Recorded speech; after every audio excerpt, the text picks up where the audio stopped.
பிரதமரின் திட்டத்திற்கு அதிகம் படியளப்பது மாநில அரசுதான். முதல்வர் மு.க. ஸ்டாலின் விமர்சனம். ஸ்டாலின் ஆட்சியில் மக்களுக்கு பாதுகாப்பில்லை.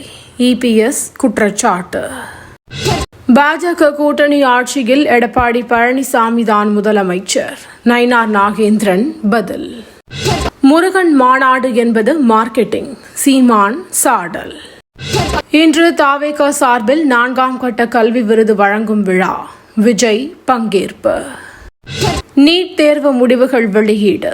முதல் 100 இடங்களில் 6 தமிழக மாணவர்கள். நீட் தேர்வில் வெற்றி பெற்றுள்ள மாணவ மாணவியர் அனைவருக்கும் வாழ்த்துகள்.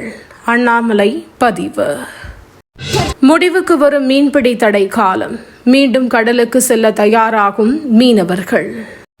குற்றால அருவிகளில் குளிக்க அனுமதி. சுற்றுலா பயணிகள் மகிழ்ச்சி. அதிகரிக்கும் போர் பதற்றம்.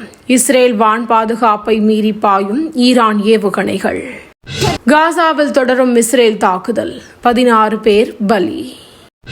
காசா மக்களை பாதுகாக்கும் ஐநா சபை வாக்கெடுப்பை புறக்கணித்த இந்தியா. பிரியங்கா காந்தி கண்டனம்.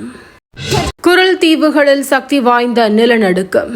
ரிக்டர் அளவில் 6.1 பதிவு. தீவிரமடைந்த தென்மேற்கு பருவமழை. கன்னியாகுமரியில் பலத்த காற்றுடன் கனமழை.